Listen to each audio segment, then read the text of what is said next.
out on YouTube, Facebook, and X. And for the premier sports talk experience, tap into our Roku channel. Start your mornings with Mac and Jack covering all the weekend sports action. Then pour a cup and enjoy all the sports you can drink on the Coffee and Sports podcast. At midday, talk sports from east to west on the Coast to Coast podcast.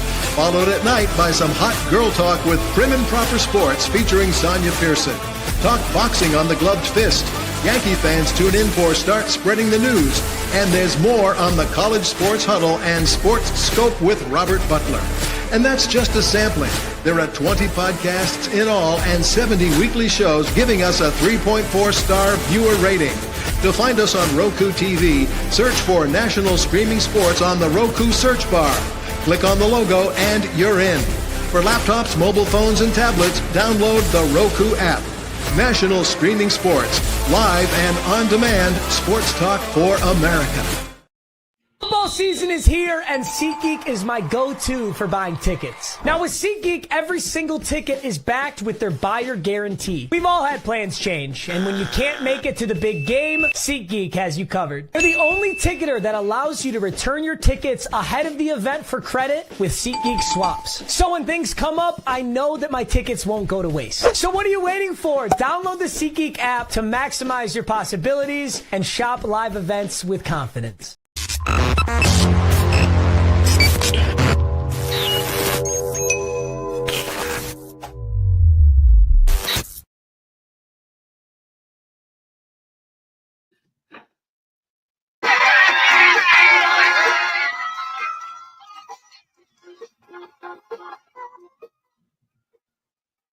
Yes, sir. A little pick-me-up music early in the morning, Wednesday morning. We play that song Mondays and Wednesdays.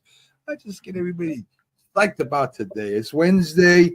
I'm here with not only my partner, my friend, my co-host has been with us. We've been together for a while now. The great Jack Hirsch. I want to thank, before we start, Gene Walczak. He came out. I interviewed him. Check it out on YouTube and on our Roku channel. He's the CEO of Wire to Wire. Great host, great producer, knows a lot about sports. It was a great interview. So shout out to him before we begin.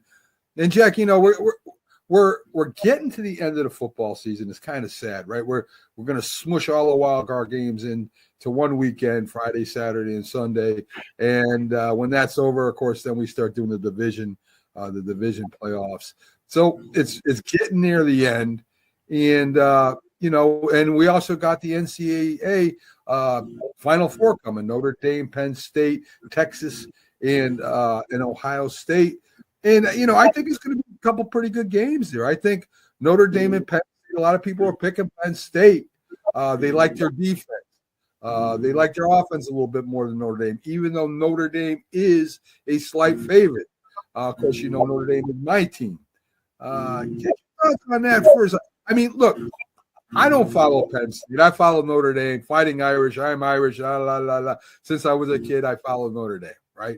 I really haven't followed Penn State, but I see that they have a pretty good defense, a running game, and I don't know. What are your thoughts on the game? Penn State's got the pass rush in a game like this, and they have a couple of players projected to perhaps go number one in the NFL draft, especially Abdul Carter, you know, who should go early. And it's games like that are great games, Notre Dame, Penn State, because they go into the games pretty evenly matched. And Notre Dame doesn't really have the high-powered offense.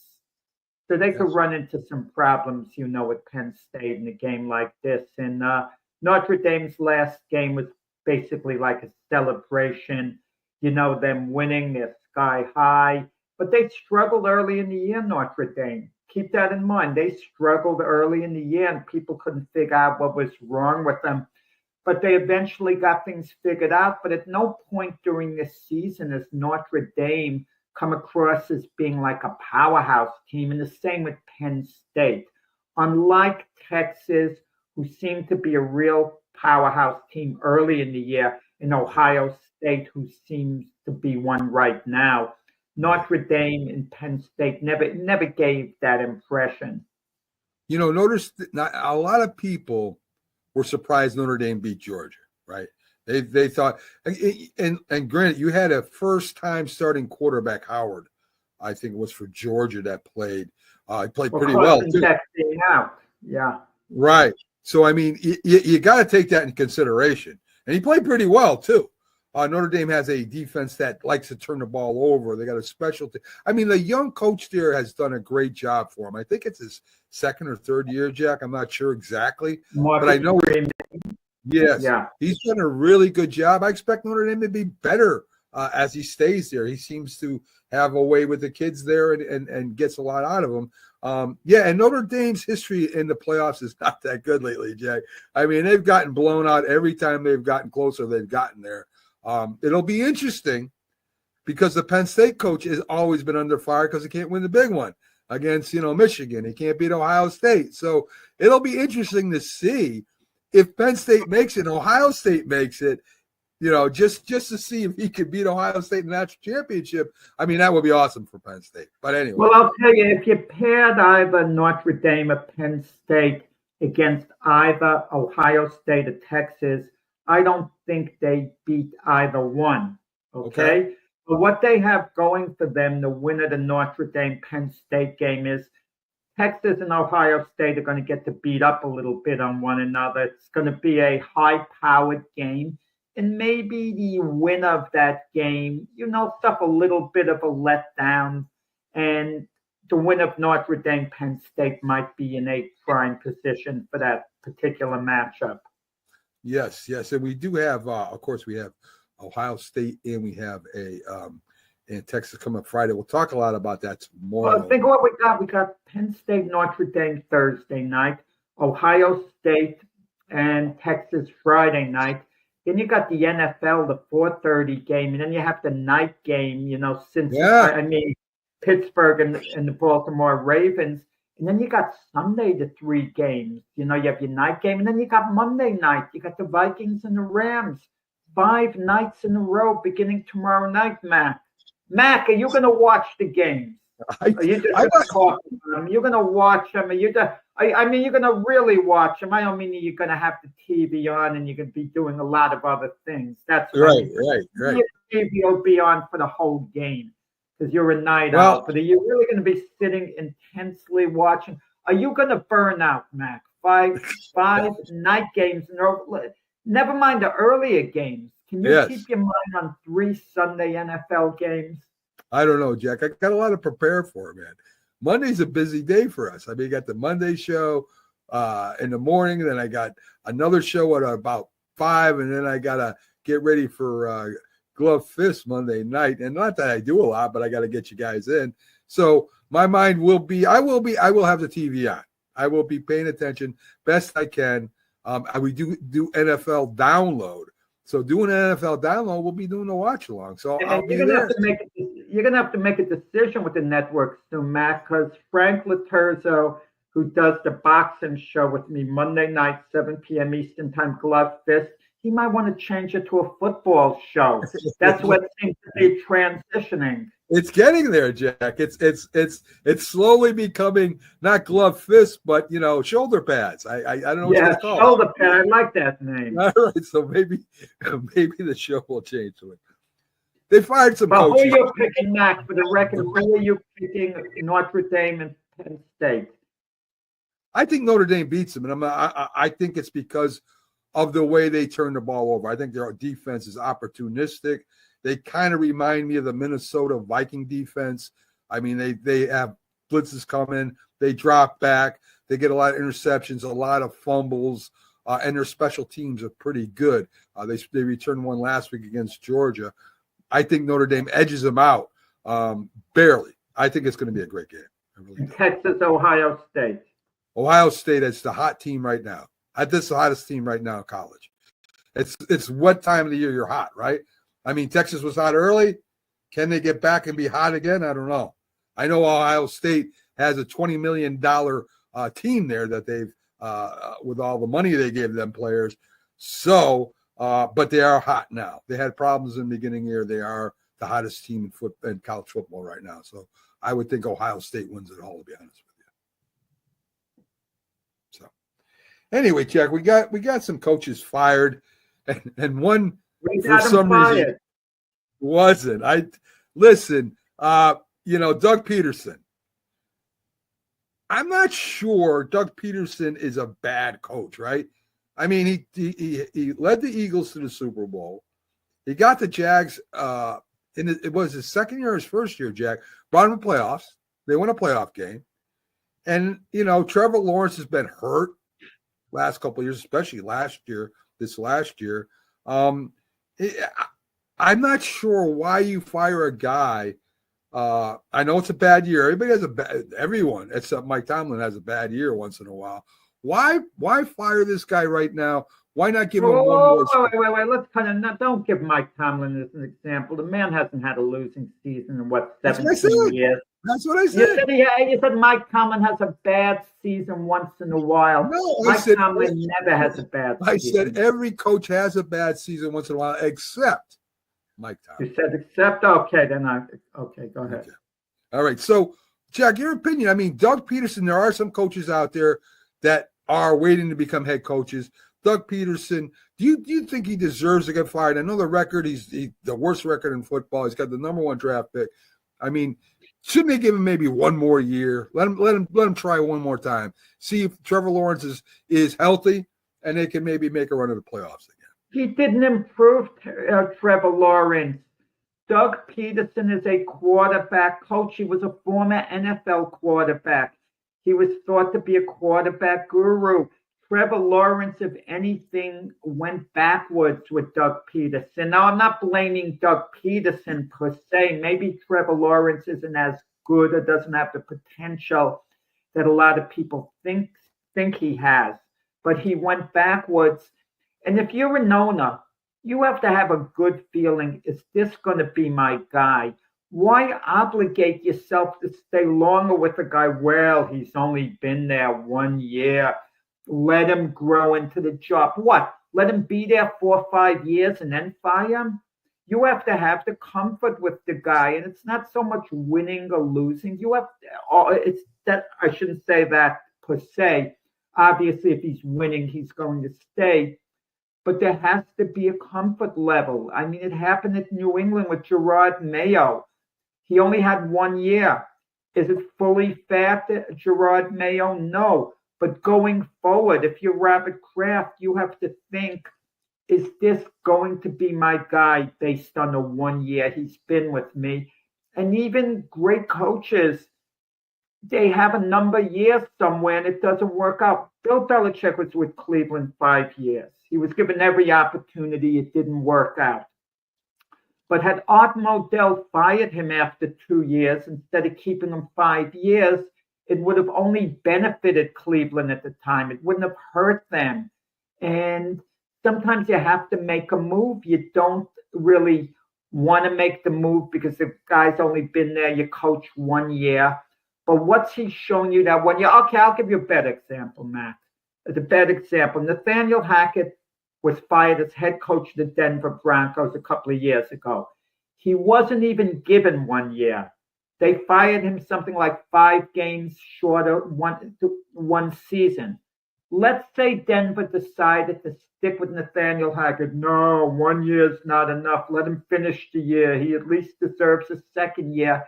Guess what? They never would have gotten Sean Payton to be the coach. Denver would have probably continued losing. They wouldn't be in the position they are now as a playoff team. I disagree with you when it comes to Gerard Mayo. San Diego, the Chargers had a roster. Patriots got nobody. Who did the Patriots? One All-Pro, one player on the Patriots that would start on the Eagles. Give me one. No, I'm not saying I felt he should have gotten let go. Okay? I would have been comfortable with him coming back for another year. But you got to consider where Robert Kraft was. He had the greatest one of the all-time great franchises in sports history. For 2 decades, New England was extremely relevant. A bad year for New England would have been losing in the AFC Championship game. That would have been a disappointing year. Okay, they went to 9 Super Bowls in the 20 years. So keep that in mind. The years they didn't go, they were always in the mix. You know, he saw the job Gerard Mayo was doing. Gerard Mayo was fumbling around. He didn't have time for a long rebuild. Maybe he should have seen that right off the bat. But Gerard Mayo would make certain mistakes. For example, he'd say it's a quarterback competition between Jacoby Brissett and Drake May. Saying that initially was dumb, because you don't want a Drake May to lose a competition. He's your franchise quarterback. But then he admits, well, Drake May outplayed Jacoby Brissett in the preseason. So he gives a job to Jacoby Brissett to start the year. Right. Well, if you're calling it a competition and one guy beats out the other guy, he should get the job. Then don't call it a competition. And there were other little mistakes. Listen, I would have liked to have seen Gerard Mayo get another year. Let me state that. So don't get the idea I wanted to see him go. He should have gone. New England did what was expected of them this year. It was expected only to win a few games. Right. That's what they did. I would have preferred New England to bring in maybe some outside help to help, Gerard Mayo. But Listen, Robert Kraft, my point is this: Robert Kraft's entitled to make his decision. Oh, he's entitled to do what he wants. He's entitled to do what he wants. But if I'm a head coach and he wants me to coach his team, and I see that he fires a guy, first time head coach, his offense, defensive coordinators, first time, no talent on the roster. Maybe we don't even know how good Drake May is going to be because he didn't. I mean, we didn't see what he could possibly do with good wide receivers and a good offensive line, a defense that's average at best, and you're just going to say, hey, Gerard Mayo, see you. And the way Robert Kraft, the way he presents this team, his organization, is like a family, right? He has Tom Brady come over for the wedding things. He has this other guy come over, Drew Bledsoe. I mean, it's like a family. That's the way he presents this organization, not like a business. He doesn't do that, Jack. He's a fan. He loves the Patriots. He loves the players. And to me, this leaves a lot of questions. Now, I don't think it's because of the color of Gerard Mayo, but it does open that door. If, white coaches versus black coaches, I'm not saying that's what happened, Jack, but it does open the door for people to talk about that. And I think what he did was wrong. You give the guy. Why even make a race issue out of it? He hired Gerard Mayo. He didn't have to do that. It's already in the news, Jack, that if this was a white coach, would he have fired him after 1 year? It's already in there. Nathaniel Hackett is white, and he didn't even last a year at Denver. So if Nathaniel Hackett was black, we would be hearing, well, if Nathaniel Hackett was white, he never would have gotten fired. That's what we would have heard, right? I don't disagree. We would not have heard that. I don't disagree with you, Jack. I don't think that's it, but it opens that door because you said in the beginning of the year that Gerard Mayo, and you knew you were rebuilding. There was no way the Patriots are going to be 500 this year. No way in hell. You knew the roster was bad. You knew this was your first time having a former player now. He's been with the Patriots a long time. This guy didn't just come over. He was a player. He's been a defensive coach for years. And you give him 1 year and say sayonara. And you even come out and apologize afterwards. So, I mean, I would have Mac myself if I were the owner. I mean, right. I'm not close enough to the scene. I'm not seeing Gerard Mayo work every day. I would have given him another year. I wouldn't have had it one and done because my expectations would not have been high for the New England Patriots this year. I would have been seeing how he was building. But I'm going to tell you, who would jump at the job and who might get the job possibly if his baggage is ignored? Brian Flores. who has a history of coaching at New England, and he would want that job in the worst way. In the worst way. I agree. So now, here we go again. If Flores is not interviewed and Mike Vrabel gets the job, what then? Well, Flores will have interviews. There are a number of positions open. Reportedly, the Chicago Bears, there's division in the front office, division behind the scenes, but there's some support for Brian Flores there. And of course, we heard the Mike McCarthy request to interview him as well. But if Mike Vrabel gets the job, Mike Vrabel has a big history with the New England Patriots. Mike Vrabel has been, for the most part, a successful NFL coach. I mean, he hasn't gone to a Super Bowl, but he's a proven NFL coach, as is Brian Flores. Right. And but there's a difference involved. Brian Flores has this baggage that turns people off, suing the owner when you get let go, making all these accusations. He wasn't. Maybe he's changed a bit. He's matured a bit. He's got humbled a bit, Brian Flores. But he hasn't been that good of a guy. That does factor into it.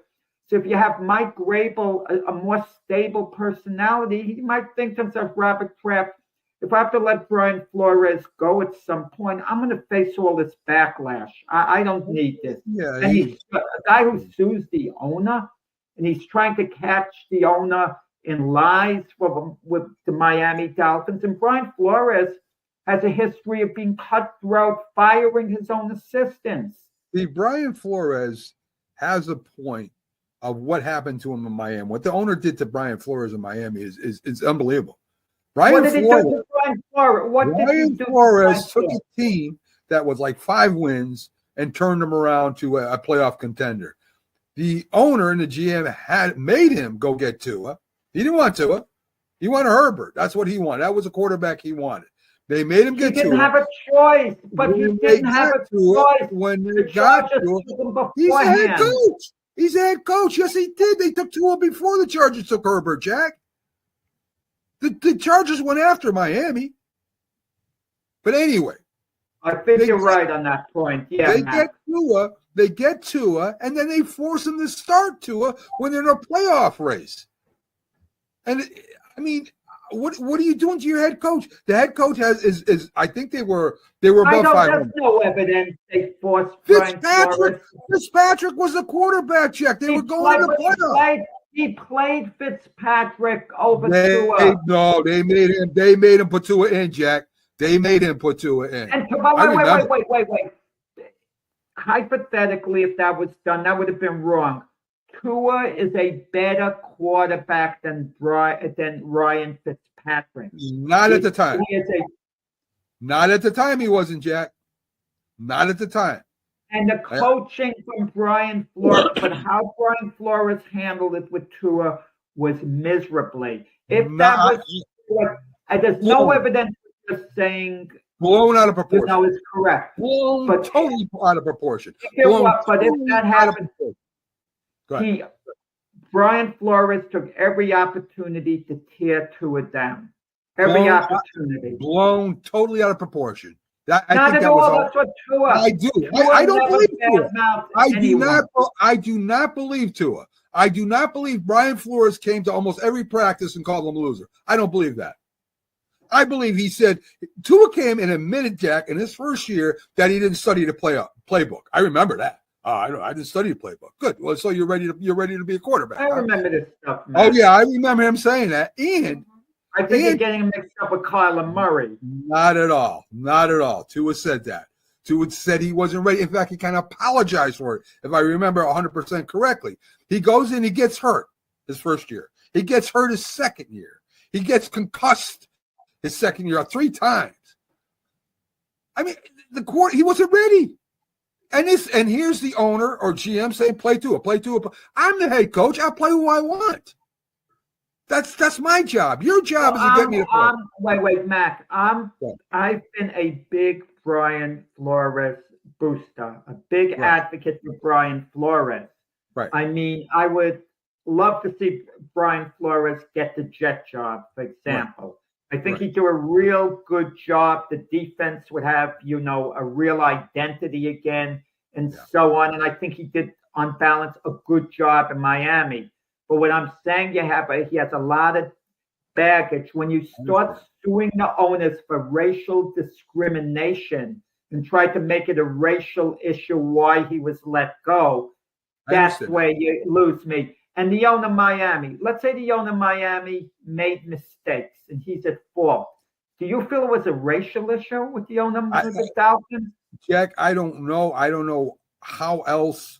He hired Brian Flores, and Flores was there 3 years. Like I said, I don't know. I really don't know what happened. The only thing I know is what I saw on TV and what I read.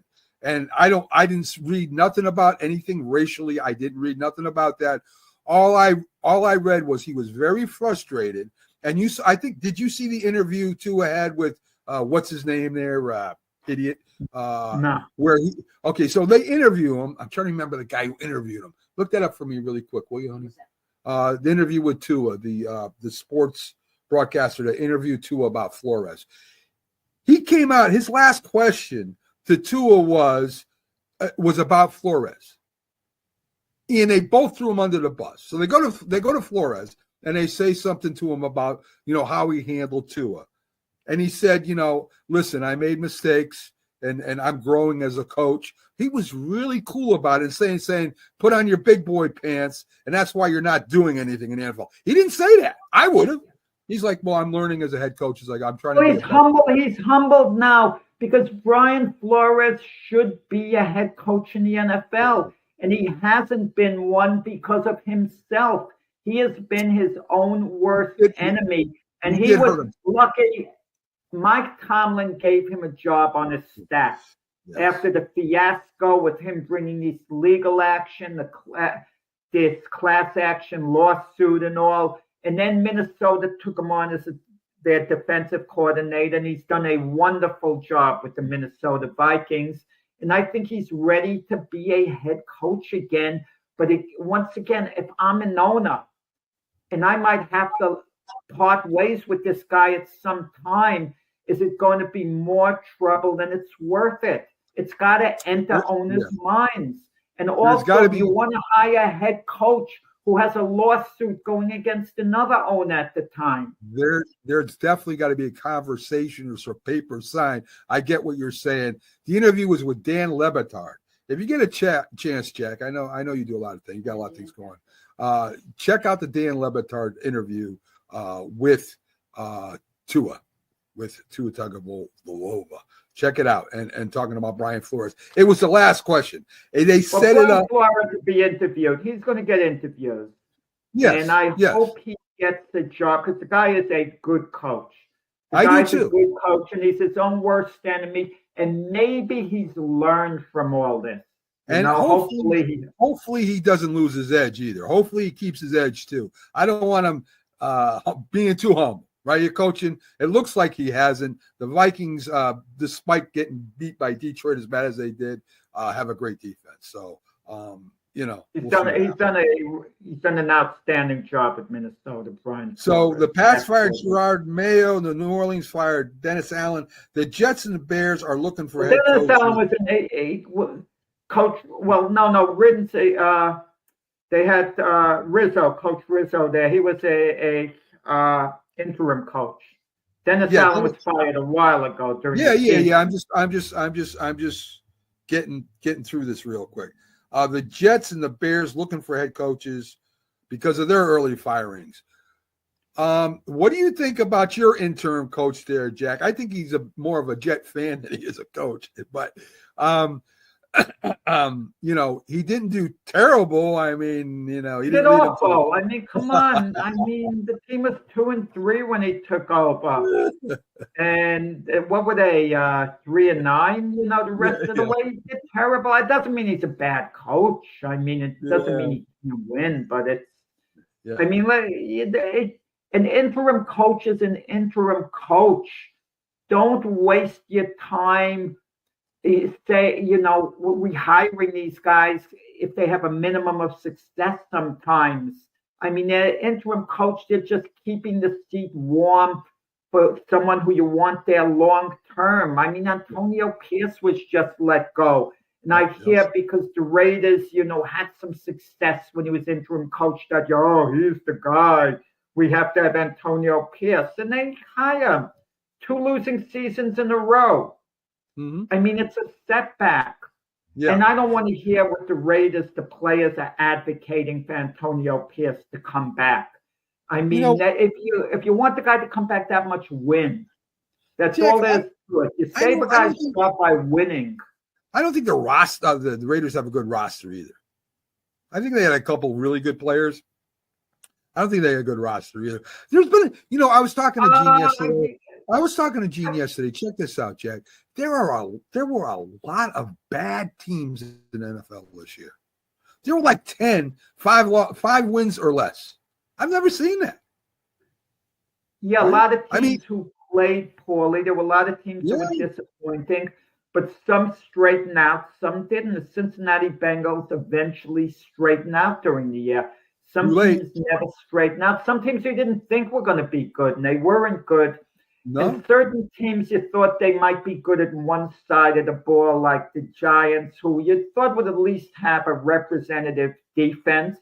Right. And they didn't have that throughout the year. They were disappointing on that side of the ball. Yeah. You may have thought, well, Giants will go 6-11, maybe 7-10, but at least defensively, the defense is going to keep them in games, and it didn't work out that way. Not at all. Not at all.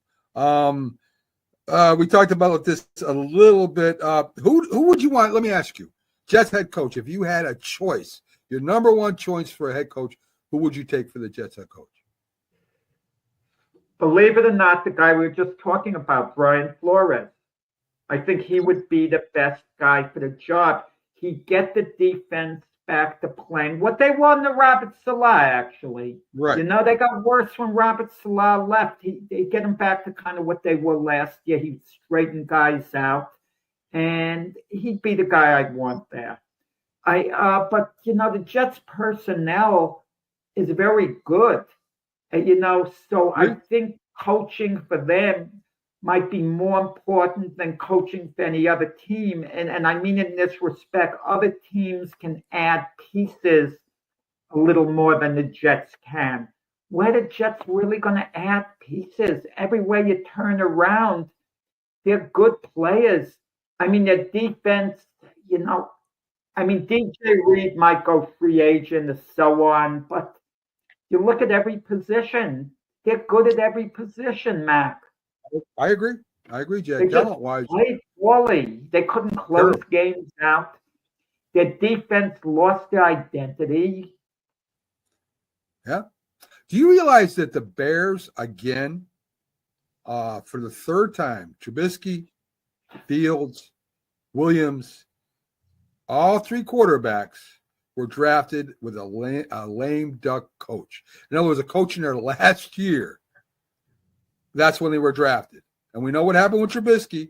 We know what happened with Fields. I think Caleb Williams, talent-wise, is better than both of them.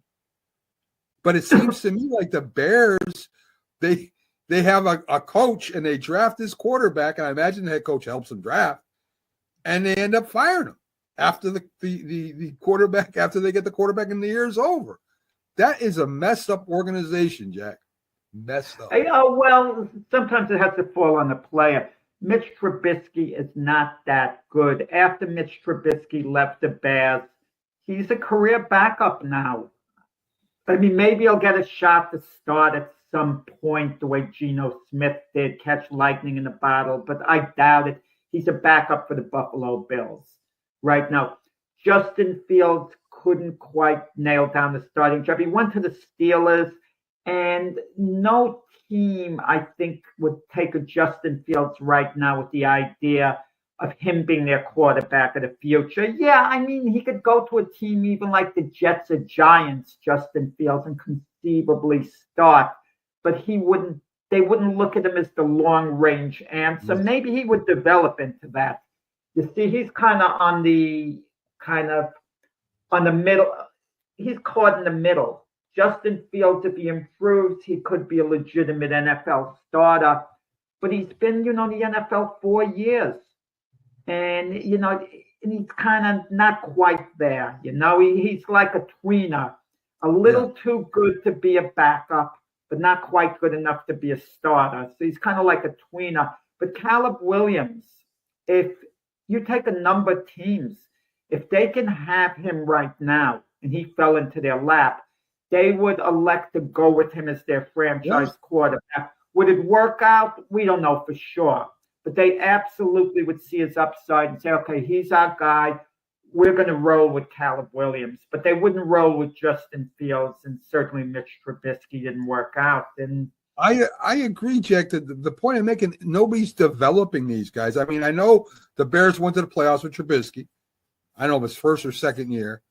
There's nobody there developing these guys in Chicago. Justin Fields, I mean, they came back. I think they won six out of the last 7 games in his last year. Nobody developed them. Is there going to be anybody there to develop Caleb Williams? I think the Bears. Well, they didn't win 6 of it. Wait. They didn't have that type. 6 of their last. No, they didn't. I think they won 7 games in his last year, if I'm not mistaken, Jack. Yeah, in his last. Yeah, okay. Yes, but Justin Fields isn't the answer. Let's be honest. I agree. And you look at the Pittsburgh Steelers. If they move on from Russell Wilson next season, they're not going to turn the job over to Justin Fields. They're going to probably look at another quarterback. You never know. We'll see how that plays out. But as far as coaching goes, the Bears didn't know they were going to get rid of Matt Nagy. I mean, they didn't know. So it just hasn't worked out with coaches. That's why the next hire for the Chicago Bears is going to be a big one. And that's why there's talk about Mike McCarthy. At least with Mike McCarthy, you have a veteran coach. You have that stability, okay? And but I don't know, is he going to be that guy? All the Bears did was ask to interview him. But if they're asking to interview him before his contract runs out on January 14th, that has to tell me that they're somewhat serious. You want to know something, Mac? I think there's got to be a rule in the NFL that there should be no interviews for coaches until after the Super Bowl is over. Till after the Super Bowl is over. And maybe there should be a grace period of at least a few days, because you take a hot coaching candidate, Ben Johnson, the Lion coordinator. Right. I don't want him interviewing if I'm the Lions and being distracted with job interviews while the Lions in the playoffs. I just don't want that. It's unfair to the team, and especially if he gets the job. How many times have we heard, Mac, of a coordinator or another coach getting a job with another team, but he sticks with the team he's with, even though everyone knows he's going to be gone? Something turns me off because I don't feel I'm getting that guy's full commitment. Maybe he's putting in the work. Maybe he's trying. I'm not saying he's not, but he's not emotionally invested in your team anymore. He's doing it just because he's being professional, he's being cold. He's not all psyched the way he is before. Well, I think coaches like Ben Johnson, who have a shot to win a Super Bowl, are fully invested right now. I mean, coaches not like him that are out of it, maybe not. But if you got an offensive coordinator, defensive coordinator that has a shot to win a Super Bowl, I think they're fully invested in that job. Mac, no. If Ben Johnson got the job as head coach of the New York Jets, hypothetically, or any other team, right?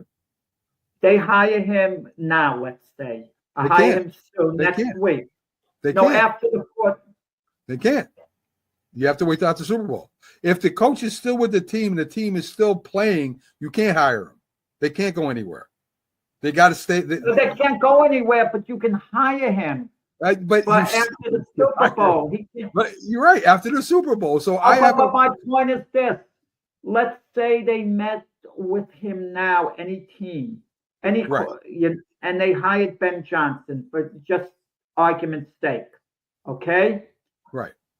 You mean to tell me he's not going to be studying up on the other team that he's going with, not putting in time, fight information, looking up players, this and that. And it would take away a little bit from his focus with the Lions if that happened. It wouldn't be intended. He would try to his way of thinking, he'd be giving the Lions his all, but he really wouldn't be doing it. Mac, when you have more than one kid, you got to pay attention to the other kids sometimes. Okay. I mean, I understand your argument. I just don't think that, first of all, they got to get permission to talk to him. I don't know if Detroit would give anybody permission to talk to Ben Johnson before the Super Bowl is over. In fact, I don't know if it's allowed, Jack. I don't know. Mike McCarthy's out. He's out. Dallas is out of the playoffs, and they still got to wait for his contract. Well, he has his contract till the 14th. But Mac, the point is this: it's not fair to these coordinators who have to interview, who are preparing for the playoffs, because the interviewing process is difficult. It's not that simple. It's not like you or I just coming in. These coaches Jack, have to do a lot of homework to prepare for the interview process. Do you know of one coordinator that's in the playoffs that's interviewing for a job right now? I don't know of one. I can't say I do right now. No, I don't either. So I don't even know if the regular season the regular season, yeah, it just ended. So right. And wait. If Mac too, this is a factor. If a team is in the playoffs, a coordinator everyone knows can't leave his team during a practice week to go interview for a job. And the other owners respect that. The other owners don't expect a coordinator to come to them. They probably have gotten word to certain coordinators they would like them to interview. Yeah, but I would imagine. They're not setting up anything, unless there's an opening on the off day. Right after play. I would think, Jack, if say Minnesota plays and they lose to the Rams, I would imagine then Flores would go and start interviewing, but not until and he should be allowed to. Yeah, absolutely. But they wouldn't be preparing for another team. Right, exactly. So I don't know any coordinator that is interviewing that's in the playoffs right now. I don't know of one. So I don't think it happens. But I imagine they do call them, say we want to talk to you. I guarantee that's happening. Let's see, Mac. We can't really cover today, but let's see whether one of these coordinators gets signed by another team pending when the season ends. Then they can, come over. If that's the case, it just strikes me kind of the wrong way. We've seen it happen in certain situations, but it's what it is. So my head coach for the Giants and GM are still there. I don't get it. I don't understand why Mara is keeping them around. Now, they both had 3 years. They've been getting worse. They haven't been getting better. In fact, they haven't been saying the same. They're getting worse. And John Mara doesn't give them a vote of confidence. He doesn't say, listen, I don't care what you all say. They're my guys. They're there. We're going to rebuild. We're going to have a good team. I love these guys. They're it. No, they say, well, yeah, I'm giving them here, but I'm losing my patience. So why keep them around if you're telling the players, everybody in the media, you're losing your patience with these guys? I don't get it. I don't get the whole thing, Jack. Well, it's admirable that John Mara would stick with them. I don't like seeing coaches getting fired on balance, but you have to please your fan base. And the fan base has given John Mara a pass because he seems to be a nice guy. The Jet fan base will get on Woody Johnson. He's a little bit of a lightning rod now, but John Mara's gotten a pass. And I'm going to tell you, Mac, if the Giants start having another miserable season next year, the Giant fan base shouldn't be yelling fire DeBall, fire Shine. They should be getting, going after John Mara. Okay, he's the guy who should get criticized. He's the guy the fan base should be angry with. Because, we hear the term owners meddling. Owners are allowed to get involved. You just don't want to get over involved. As an owner, you can't start telling your coach, well, play this guy, play that guy, unless it's getting to the point of being ridiculous, and the coaches. But if it's at that point, just get rid of the coach. But the owner has every right to get involved. Okay? I hate to beat a dead horse with the Saquon Barkley situation. Giants still would have had a losing season with Saquon Barkley. He wouldn't have been a difference maker, but he was a Giant legacy player, who should have been a career Giant. And Mara could have said, no, I want him to be a career Giant. I'm telling you to work it out. And if they started talking back, he says, no, I'm telling you to work it out. You see to it that Saquon Barkley is a Giant and you work something out. And if the team gets hurt because of it, it's on me. It's not on you, because I'm having you make that decision.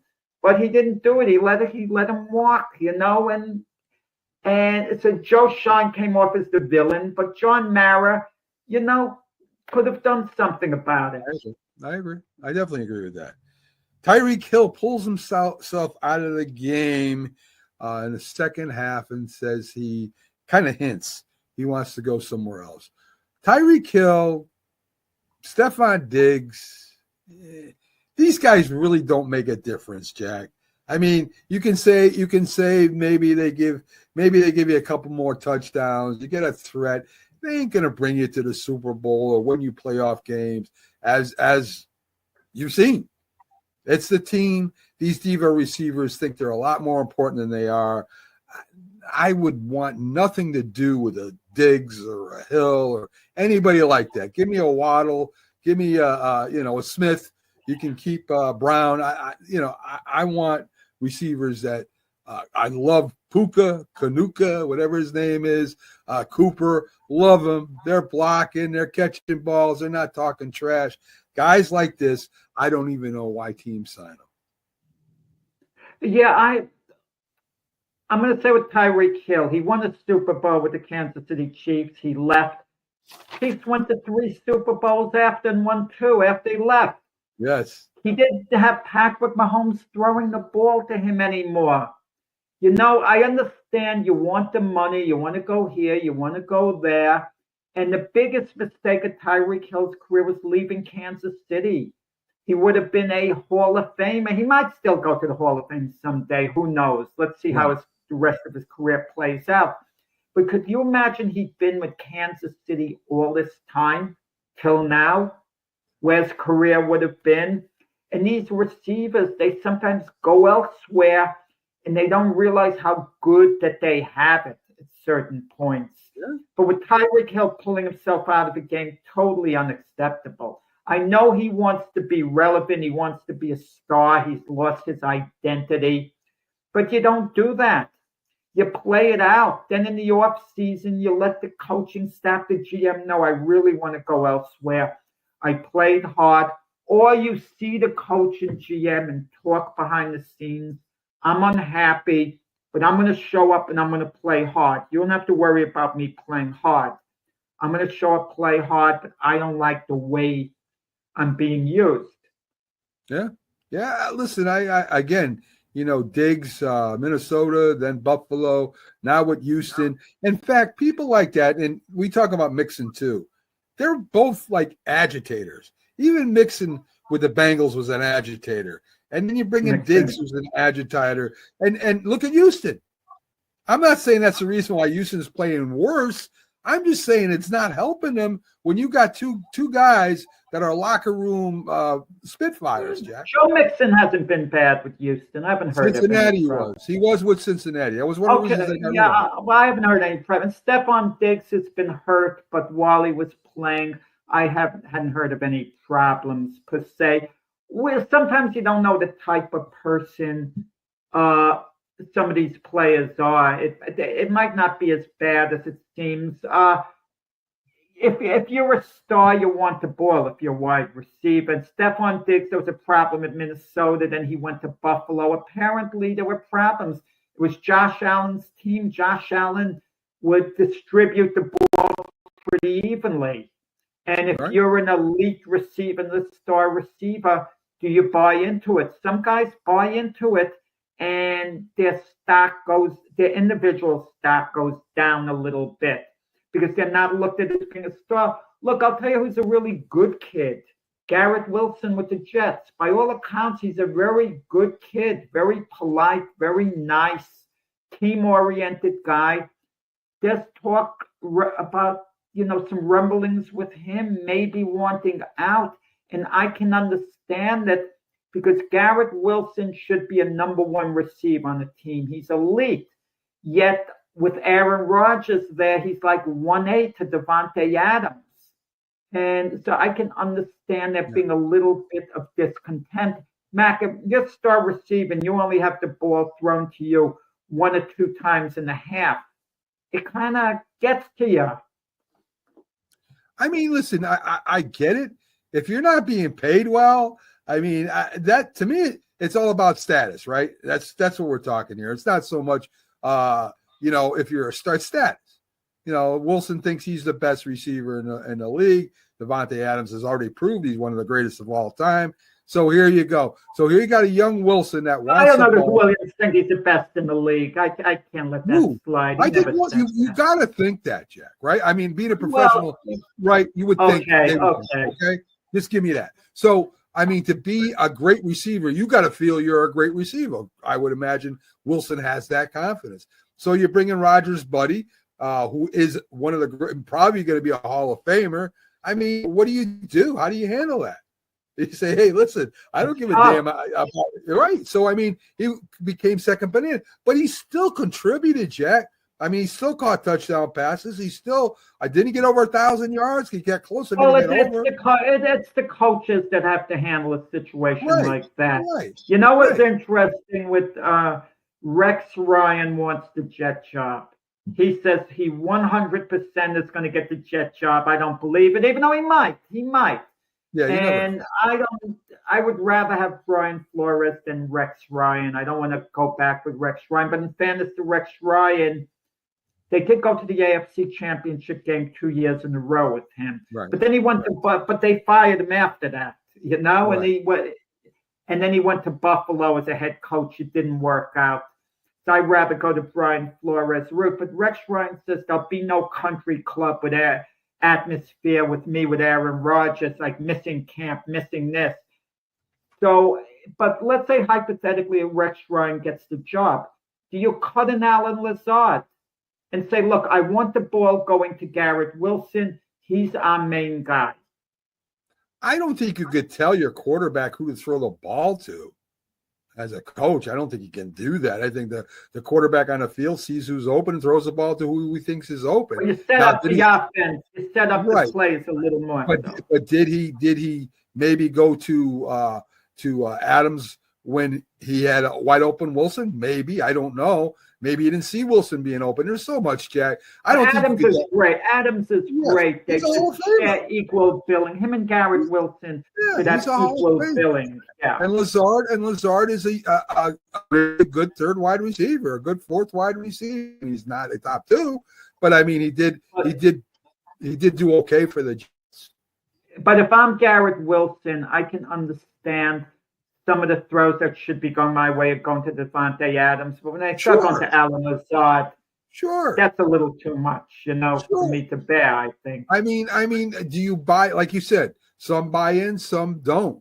I mean, I think the great ones buy in because they're going to get theirs. I mean, even A.J. Brown with the Eagles was complaining a few weeks ago about the passing game. I wouldn't want A.J. Brown as one of my words. I wouldn't want Metcalf.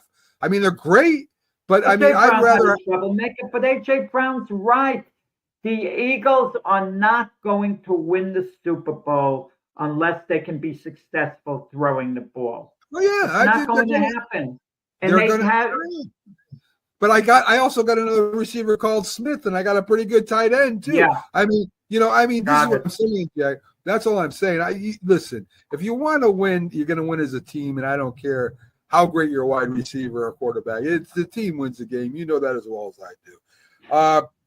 Jerry Butler changing directions here. Jerry, who's his brother, both got suspended for 7 days. He said he really didn't want to play for the Miami Heat anymore, and Pat Riley said, "Okay, I'll suspend you for 7 Come on days." to Miami, Tyreek Hill and Jimmy Butler, Yeah, different maybe they'll play situations. together. Why did the Heat suspend him for 7 games? I don't get it. Okay, he said he wanted to play elsewhere, this. First off, with what he said, is it a suspendable offense? Did he dog it during a game? Was he not putting out something? Somehow I think the 7-game suspension, they're playing hardball with him. And Jimmy Butler's had problems before. Let's state that with the Minnesota Timberwolves, he forced a trade. He would be showing up late to practice or just calling in, I'm not coming into practice. Like, I'm not coming into work. Calling in, oh, I'm sick today, I'm not coming into work. And so he has a history, but he's run into the wrong guy in Pat Riley. Pat Riley's a no-nonsense type guy. He's not going to baby him or put up with this nonsense. They're going to trade Jimmy Butler, but the Heat are going to hold out till they get value. Is Jimmy Butler value? Can you get a lot of value for Butler now when he's 37? 35. It's hit and miss. He's probably towards the end of his peak years now. But for a contending team, he can definitely be a difference maker. Absolutely, for a contending team. But what are they willing to give up? If a team feels Butler could be the difference between the NBA championship and not, would they give up multiple draft picks for him? That's the question. And maybe one of the young players with potential. In Miami, the Heat are testing the waters. They're seeing and they're getting close. The Philadelphia 76ers, Joel Embiid is very close with Jimmy Butler. From when Jimmy Butler was with the Sixers, they were buddies. Okay? Joel Embiid would be revitalized completely. If Jimmy Butler was there, this would be a Joel Embiid would be psyched. We could win the championship. I got Butler back with me. But what do these Sixers have to give? Would the Sixers give 4 number ones, for example, going forward? I'm just throwing out a number. Yeah, I know. I don't know. Teams got to have the chips to get Jimmy Butler. But how many meaningful chips can Miami get for him? It's intriguing. I don't know the answer. It's a good question. Justin Verlander signs a 1-year contract with the Giants, the San Francisco Giants. Jack, I hate 1-year contracts. $15 million. I hate 1-year contracts. I think it's ridiculous. Why? Because what happens if you get hurt? Then what? It's better than signing a guy for 3 years and I'm getting hurt. Well, at least I got 2 years. At least I got 2 years. Maybe 2 years old. Why do you want to sign him longer? Why would I want to sign him? Why would I want to sign him? Period. What has he done in the last couple of years? He's a future Hall of Famer. He's with Texas. He showed signs that he could still pitch. And he also did. But he was hurt. Yeah, and he also missed most of the season, right? So I mean, but if he's healthy, Justin Verlander could still be an effective pitcher. And if the Giants hope to contend with the Dodgers, with the Padres, they got to make some moves. And to have Verlander for 1 year, he can crack their rotation. He absolutely can help them. It depends how much he has left. We don't know. Look, the Baltimore Orioles did something similar. They got Charlie Morton as a free agent, a 1-year deal, the Atlanta Brave pitcher, because it could help them for the 1 year compete for the division. Yes. Well, maybe. Well, there is a professional women's league starting in 2026. Who knows? Maybe they might. They're not going to sign Verlander. No, they're not. They're not. Jack. Thanks for everybody. Thank you for tuning in. Thanks for watching, viewing, the possible shares. I hope you share the show later. We'll be on, we're on Roku. We're on YouTube. We'll be in a bunch of other places. Coffee and Sports should be back. It should be on after us. You have a great Wednesday. We'll be back live Friday tonight, the Professional Sports Show with a bunch of us from a different podcast. We'll be having a lot of fun and covering some sport. Have a great day. Have a great Wednesday.